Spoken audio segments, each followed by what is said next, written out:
यह 21वीं सदी का भारत है और ये 21वीं सदी के वो भारत की सच्चाई है जिससे हम कोसों दूर भागते हैं, जिस सच्चाई की तरफ हम ध्यान देना ही नहीं चाहते।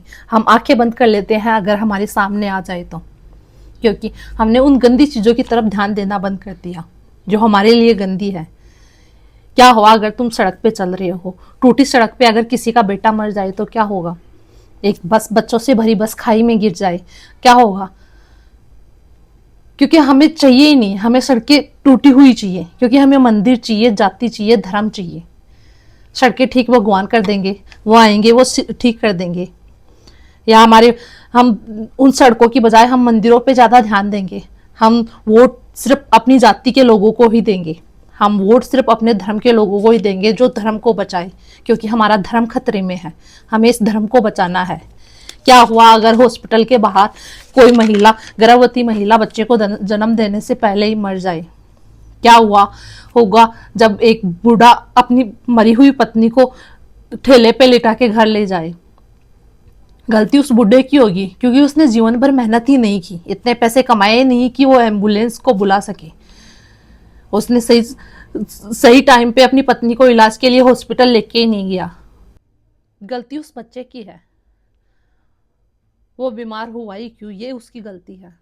वो बीमार होने के बाद में हॉस्पिटल गया ही क्यों, ये उसकी गलती है। क्योंकि भगवान ठीक कर देंगे, एक ना एक दिन तो भगवान के पास वैसे भी जाना है, तो अगर समय से पहले चले गए तो गलती किसकी हुई? उस बच्चे की हुई।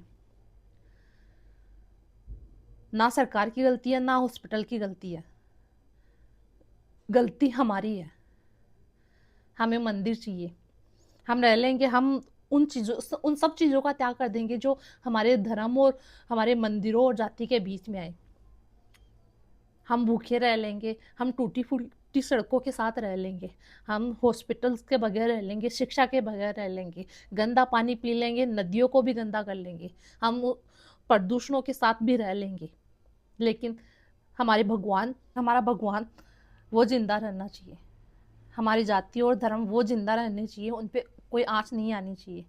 हम सब इन सब के बगैर रह सकते हैं, लेकिन धर्म और जाति और भगवान के बगैर नहीं रह सकते,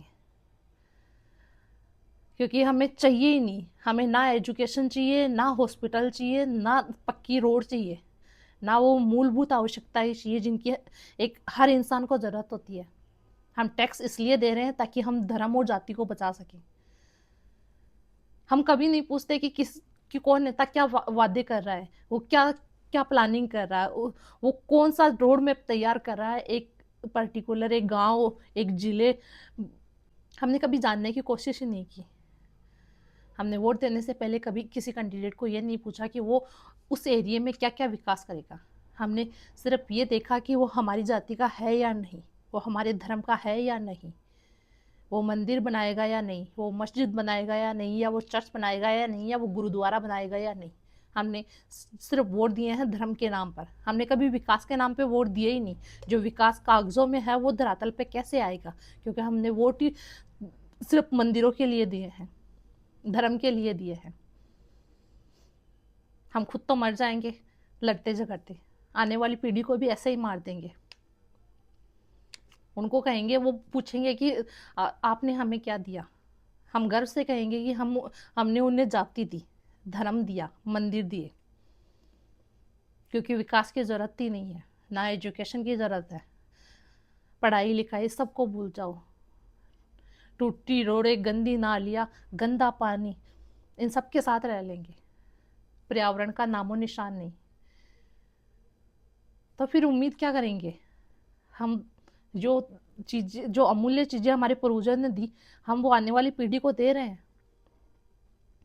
अगर नहीं दे रहे हैं तो ये सवाल खुद से पूछने की ज़रूरत है, खुद को जागने की ज़रूरत है।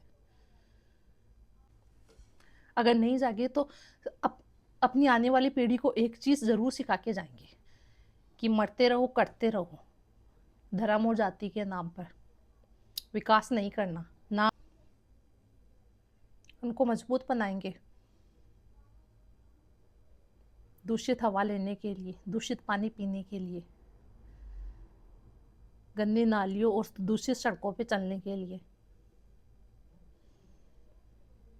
अगर ये सच्चाई आपको कड़वी लगती है तो इसका मतलब कि आपको ये बात पता है और आप सब जानते हैं इस चीज़ को, और जानते हुए भी आप आंखें बंद किए हुए हैं। किस लिए? ताकि जो चीज़ें आज जिन लोगों के साथ हो रही है वो खुद पर होने के लिए आप इंतज़ार कर रहे हैं कि कब वो चीज़ें हमारे साथ हो और हम आवाज़ उठाएं। भगत सिंह ने कहा था कि जो लड़ाई है, क्रांति है, वो अंग्रेजों के खिलाफ नहीं थी। ये क्रांति उन लोगों के खिलाफ थी जो भारतीय होते हुए भी सबका शोषण कर रहे हैं, जो पूंजीवादी है और सबका शोषण कर रहे हैं, और समानता का अधिकार किसी को भी नहीं है। सब समान होते हुए भी पूंजीवादियों ने सारे रिसोर्स को कंट्रोल करके रखा हुआ है। जितने भी संसाधन हैं उन पर कब्जा किए हुए हैं। एक आम नागरिक, एक एक गरीब आदमी 10 रुपए भी नहीं कमा पा रहा है। तो उस उनके खिलाफ क्रांति होनी चाहिए, और इसकी शुरुआत हमें खुद को करनी है। हम खुद आईना बनेंगे आने वाले कल का। अगर आप मेरी बात से सहमत हैं और चाहते हैं कि बदलाव हो, तो बदलाव की शुरुआत कोई और नहीं करेगा, आपको खुद को करनी है। कोई और आपके लिए आवाज़ नहीं उठाएगा, आपको अपनी आवाज़ खुद बनना है, खुद करना है। और ये अपने लिए नहीं, अपनी आने वाली पीढ़ियों के लिए, क्योंकि आप जो कर रहे हो वो आपकी आने वाली पीढ़ियाँ भुगतेगी। इसलिए अच्छा करके जाओ ताकि वो अच्छे अच्छे कर्म भुगते। अगर बुरा करके जाएंगे तो वो बुरा ही भुगतेगी। हमें उन्हें अच्छा इन्वायरमेंट देना है, अच्छी एजुकेशन, अच्छे हॉस्पिटल, अच्छी सड़कें और अच्छा विकास, जो कागजों में नहीं, जो धरातल पर हो, जो जिसमें हर एक इंसान सम्मान के साथ जी सके। ये हमें करके दिखाना है।